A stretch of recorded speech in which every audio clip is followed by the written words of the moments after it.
എൻ്റെ പേര് Jasmine Thomas. ഞങ്ങൾ നെട്ടൂർ മരട് നിന്നാണ് വരുന്നത്. എനിക്ക് തന്ന അനുഗ്രഹങ്ങൾക്ക് സാക്ഷ്യം പറയാൻ, ഇന്ന് ഈ അൽത്താരയിൽ വന്നൊന്ന് സാക്ഷ്യം പറയാൻ എനിക്ക് എൻ്റെ ഈശോയും മാതാവും എന്നെ അനുവദിച്ച് എനിക്ക് കൃപ തന്നതിന് മാതാവിനും ഈശോയ്ക്കും ഒത്തിരി നന്ദി. എനിക്ക് പറയാനുള്ള എൻ്റെ സാക്ഷ്യം, എൻ്റെ ഈ കുഞ്ഞാണ്. ഇവള് 6-ാം മാസത്തിൽ, എൻ്റെ പ്രഗ്നൻസിയിലെ 6-ാം മാസത്തിൽ ഇവളെ പെട്ടെന്ന് എമർജൻസി ആയിട്ട് സിസേറിയൻ ചെയ്ത് എടുക്കേണ്ടി വന്നു. അന്ന് എടുക്കുമ്പോൾ ഇവൾ 610 ഗ്രാമേ ഉള്ളൂ. അതായത് 1 കിലോ പോലും ഇല്ല ഈ കുഞ്ഞ്. അതായത് 26-ാമത്തെ ആഴ്ച എനിക്കുണ്ടായതാണ്, 6-ാം മാസം ജസ്റ്റ് കംപ്ലീറ്റഡ്. അങ്ങനെ ഉണ്ടായ ഒരു കുഞ്ഞ് വെറും 610 ഗ്രാം, എൻ്റെ ഈ കൈയുടെ ഉള്ളംകൈയുടെ അത്രയും പോലും ഇല്ല ഇവളന്ന്. ഇവളെ സിസേറിയൻ ചെയ്ത് എടുക്കുമ്പോൾ ഡോക്ടേഴ്സിന് പോലും അത്ഭുതമായിരുന്നു ഇവളെ എങ്ങനെ രക്ഷിച്ചെടുക്കുമെന്ന്. ഇവള് വെന്റിലേറ്ററിൻ്റെ ഏറ്റവും ലാസ്റ്റ് സ്റ്റേജിലായിരുന്നു. ഇനിയൊരു വെന്റിലേറ്റർ ഇതിനപ്പുറം ഇല്ലായിരുന്നു. അങ്ങനെ ICUയിൽ അഡ്മിറ്റ് ആവുന്നു. ഒരു 4 മാസം കഴിഞ്ഞാണ് ഇവൾ ഡിസ്ചാർജ് ആവുന്നത്.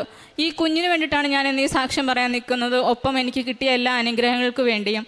ഇവളുടെ സിസേറിയൻ കഴിഞ്ഞ് ഞാൻ പെട്ടെന്ന് IAH എന്ന് പറഞ്ഞ ഒരു അസുഖം എനിക്ക് വന്നു. അതായത് അതിനെ ഇഡിയോപ്പതിക് ഇൻട്രാക്രൈനൽ ഹൈപ്പർ ടെൻഷൻ അതിൻ്റെ ഡയഗ്നോസിസ് പറയുന്നത്. അത് സിംറ്റംസ് എന്ന് പറഞ്ഞാൽ നമുക്ക് തലയിൽ പ്രഷർ കയറുന്നതാണ്. അതായത് നമുക്ക് ബ്ലഡ് പ്രഷറല്ല, നമ്മുടെ BP എന്ന് പറയുന്ന പ്രഷറല്ല, തലയ്ക്കകത്ത് വെള്ളം കെട്ടി അത് എൻ്റെ കണ്ണിൻ്റെ ഞരമ്പിനെ ബാധിച്ചു. എനിക്ക് കാണാൻ കഴിയത്തില്ല, സൗണ്ട് കേൾക്കാൻ പറ്റത്തില്ല, ലൈറ്റ് കാണാൻ പറ്റത്തില്ല, വായിക്കാൻ പറ്റത്തില്ല. ഞാൻ അരമണിക്കൂർ ബൈബിൾ വായിച്ചുകൊണ്ടിരുന്ന വ്യക്തിയാണ്. ബൈബിൾ വായിക്കാൻ പറ്റത്തില്ല, ഫോൺ സ്ക്രോൾ ചെയ്യാൻ പറ്റുന്നില്ല. ഈവൻ എൻ്റെ മൂത്ത കുഞ്ഞ് എന്നോടൊന്ന് അമ്മാന്ന് വിളിച്ച് എനിക്ക് ആ സൗണ്ട് പോലും ടോളറേറ്റ് ചെയ്യാൻ പറ്റുന്നില്ല. അത്രയ്ക്കും ഒരു സിംറ്റമാറ്റിക് ആയിരുന്നു. അത് ഡിസ്ചാർജ് ചെയ്ത് 5 ഡേയ്സ് കഴിഞ്ഞ് തലവേദന സ്റ്റാർട്ട് ചെയ്തു, ഹൈ BP ആയി, ഡയഗ്നോസ് ചെയ്യാൻ ഡിലേ ആയി. പിന്നെ അവസാനം നടുവിൽ നിന്ന് കുത്തി അവർ തലയിലെ വെള്ളം എടുത്തപ്പോഴാണ് അവർക്ക് മനസ്സിലാവുന്നത് എനിക്ക് ഇങ്ങനൊരു അസുഖമാണെന്ന്. അങ്ങനൊരു അസുഖത്തിന് അവർക്ക് ശരിക്കും ഞാൻ തളർന്നു പോകേണ്ട ഒരു അസുഖമായിരുന്നു. അത് അങ്ങേറ്റം അതിൻ്റെ പ്രഷർ 36, അതിന് മെഡിക്കൽ ടേംസിൽ പറയുമ്പോൾ 36 ഒത്തിരി ഹൈ ആണ്. Maximum 10 to 15 വരാവുള്ളൂ. അതിൻ്റെ ഡബിളിന് മേളിൽ പോയി എൻ്റെ ആ ഒരു പ്രഷർ എന്ന് പറയുന്നത്. എനിക്കാരും കാണാൻ കഴിയത്തില്ല, എനിക്ക് സൗണ്ട് കേൾക്കാൻ പറ്റത്തില്ല, അങ്ങനെ ഭയങ്കര സിംറ്റംസ് ആയിരുന്നു. അങ്ങനെ അവിടെ ഡയഗ്നോസിസ് സ്റ്റാർട്ട് ചെയ്തു, ട്രീറ്റ്മെൻറ്റ് സ്റ്റാർട്ട് ചെയ്തു. പക്ഷേ എനിക്ക് ടോളറേറ്റ് ചെയ്യാൻ പറ്റുന്നില്ല, പെയിൻ കുറയുന്നില്ല. അങ്ങനെ അന്നേരം NIC കിടക്കുവാണ്.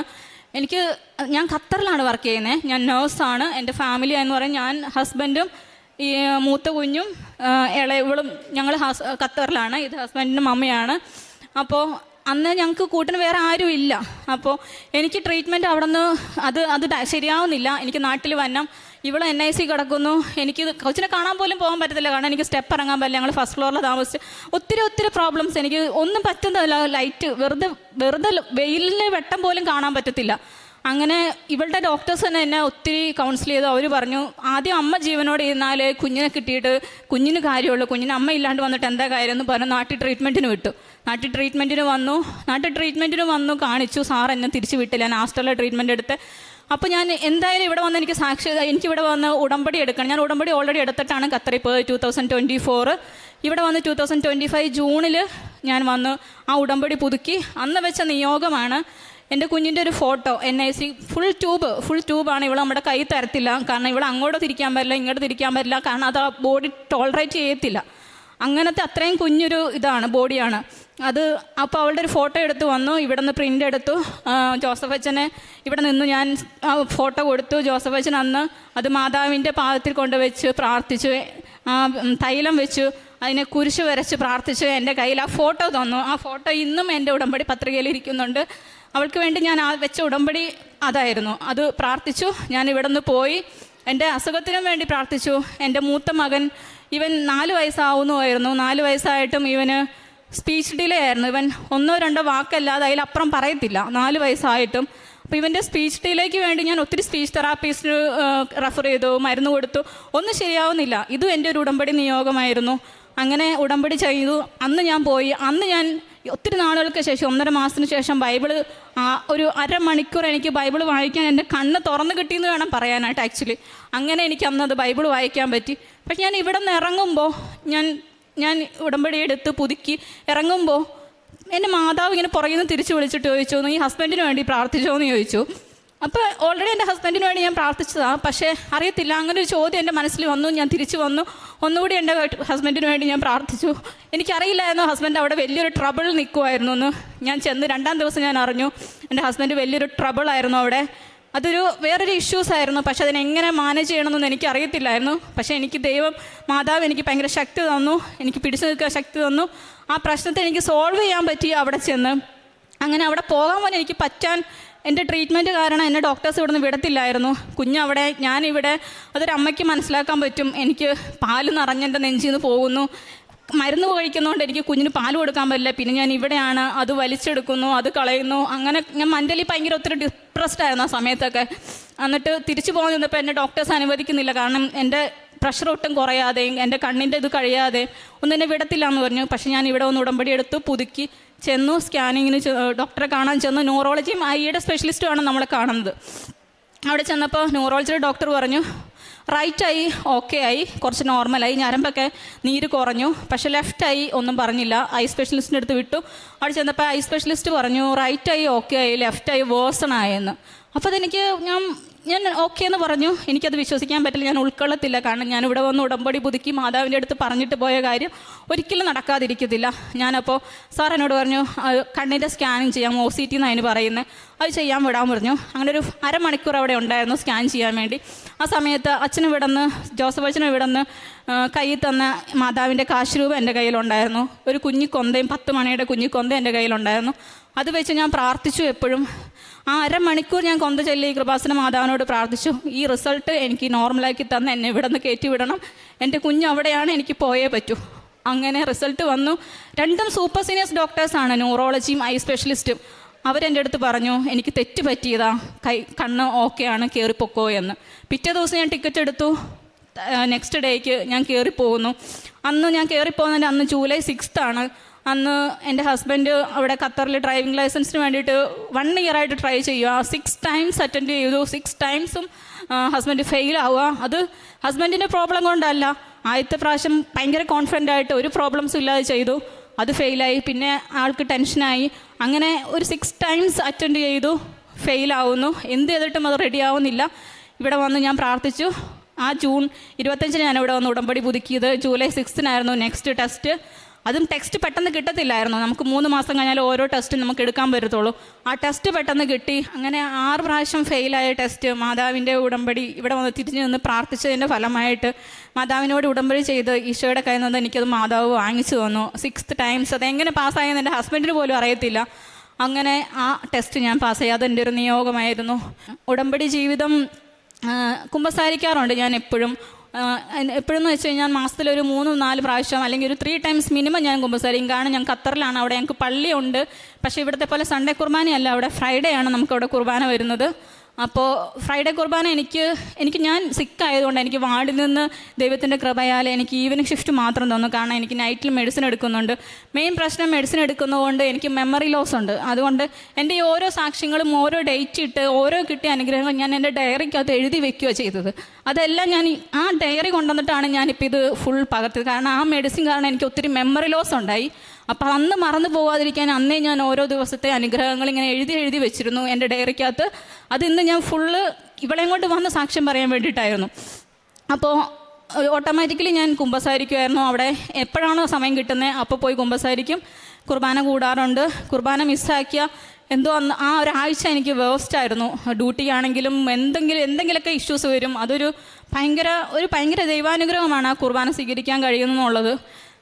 കുർബാനയ്ക്ക് പോകുമായിരുന്നു, കുമ്പസാരിക്കുമായിരുന്നു. പിന്നെ കാരുണ്യ പ്രവർത്തികളെന്ന് പറഞ്ഞാൽ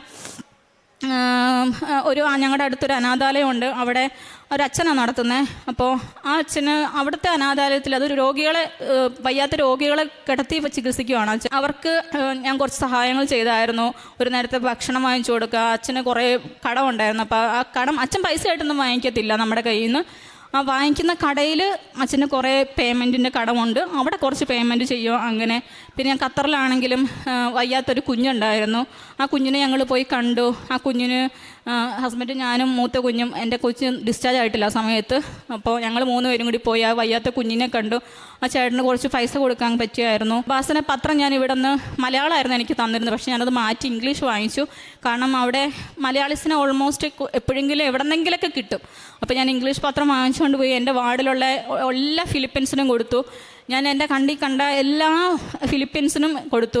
പള്ളിയിൽ ചെല്ലുമ്പോൾ പള്ളിയിൽ അവിടെ നൈജീരിയൻസ് ഉണ്ടാവും, ഫ്രഞ്ച് ഉണ്ടാവും, ട്യൂണേഷ്യൻസ് ഉണ്ടാവും, വേറെ വേറെ കൺട്രീസിൽ ഒത്തിരി കൺട്രീസ്, ഇൻ്റർനാഷണൽ ചർച്ചാണത്.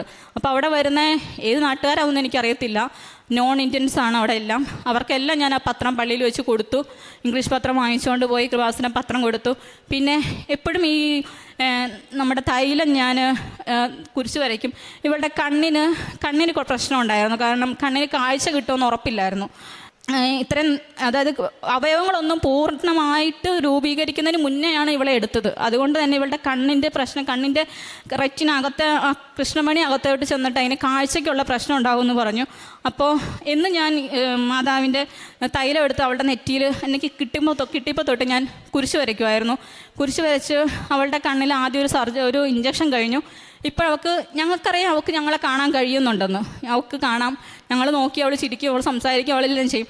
ഡിസ്ചാർജ് ആവുന്നതിന് മുന്നേ ഡോക്ടേഴ്സ് എൻ്റെ അടുത്ത് പറഞ്ഞു, ഇവൾക്ക് എന്തെങ്കിലും ഒരു മെൻ്റൽ റിട്ടാർഡേഷനോ അല്ലെങ്കിൽ എന്തെങ്കിലും ഒരു ഡിസബിലിറ്റിയോ എന്തെങ്കിലും ഒരു പ്രശ്നം വരും. കാരണം ഇവളുടെ മൂവ്മെൻറ്റ്സ് ഒന്നും ഓക്കെയല്ല, ഇവളുടെ ഒരു നോർമൽ ബേബി ആയിരിക്കത്തില്ല. അത് നിങ്ങൾ ഇപ്പോഴേ മനസ്സിൽ ആക്സെപ്റ്റ് ചെയ്യണം. ഇവൾക്ക് എന്തെങ്കിലും ഒരു ഇഷ്യൂ ഉണ്ടാവും എന്നോട് എൻ്റെ ഡോക്ടറിൻ്റെ മുഖത്ത് നോക്കി പറഞ്ഞു. അപ്പം ഞാൻ പറഞ്ഞു, കുഴപ്പമില്ല സാറേ, എനിക്ക് എൻ്റെ മാതാവിലും ദൈവത്തിലും വിശ്വാസമുണ്ട്. ഞാൻ അങ്ങനെ തന്നെ പറഞ്ഞു, കുഴപ്പമില്ല, എനിക്ക് എൻ്റെ മാതാവിലും ഈശോയിലും വിശ്വാസമുണ്ടെന്ന് പറഞ്ഞു. 1 വയസ്സ് കഴിഞ്ഞു. അവളുടെ ജനനം വെച്ച് അവൾ 1 വയസ്സ് കഴിഞ്ഞു. അല്ലാത്ത അവളുടെ ഏജ് വെച്ച് അവൾ 9 മന്ത്സ് കഴിഞ്ഞിരിക്കുക. ഇതുവരെ ദൈവം സഹായിച്ച് അവൾക്കൊരു കുഴപ്പമില്ല. അവൾ നല്ല ആക്റ്റീവാണ്. അവളുടെ എല്ലാ ഡെവലപ്മെൻറ്റ്സും ഇതുവരെ ഉള്ളത് എല്ലാം നോർമലാണ്. അവൾ അഡ്വാൻസ് ആണെന്ന് അവർ പറയുന്നത്. ഇപ്പോൾ ആൾ പിടിച്ച് നിന്ന് തുടങ്ങി, പതുക്കെ പിടിച്ച് നിന്ന് നടന്നു തുടങ്ങി. 9ാം മാസത്തിൽ അത്ര എത്തത്തില്ല എന്ന് അവിടുത്തെ ഒക്യുപേഷണൽ തെറാപ്പിസ്റ്റ് എല്ലാം പറയുന്നത്.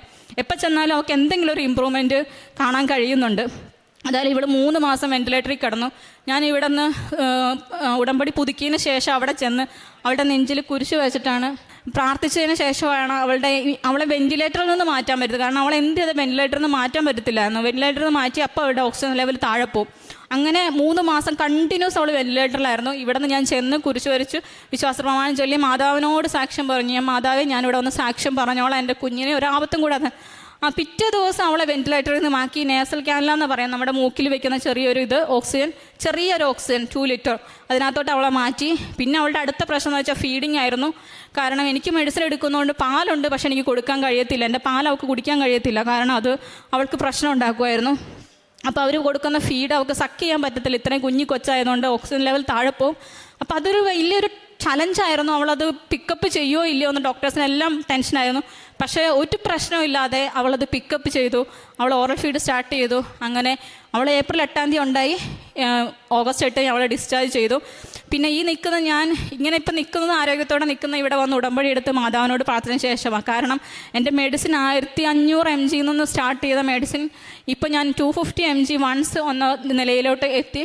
എനിക്ക് ഇപ്പം ലൈറ്റ് കാണാം, ഇങ്ങനെ വെട്ടം നോക്കാം, ഇങ്ങനെ ആൾക്കാരുടെ സൗണ്ട് കേൾക്കാം. ഞാൻ ഒരു ഫംഗ്ഷന് പോകത്തില്ല, കാരണം എനിക്ക് സൗണ്ട് കേൾക്കാൻ പറ്റത്തില്ല. ഇറിറ്റേറ്റഡ് ആണ്. ഇവൻ കിടന്ന് ഒച്ച ഉണ്ടാക്കിയത് ഇവനെ ചീത്ത പറയും. പക്ഷേ അതിൽ നിന്നെല്ലാം ഞാൻ ഫാർ ബെറ്ററായി. അതെല്ലാം എൻ്റെ മാതാവ് തന്ന അനുഗ്രഹം, എനിക്ക് ഈശോയിൽ നിന്ന് വാങ്ങിച്ചു തന്ന എൻ്റെ അനുഗ്രഹങ്ങളാണ്.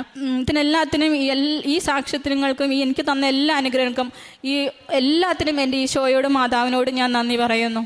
കർത്താവ് നിന്നെ നിരന്തരം നയിക്കും. മരുഭൂമിയിലും നിനക്ക് സമൃദ്ധി നൽകും. നിന്റെ അസ്ഥികളെ ബലപ്പെടുത്തും. നനച്ചു വളർത്തിയ പൂന്തോട്ടവും വറ്റാത്ത നീരുറവയുമാകും നീ. യെശയ്യാ 58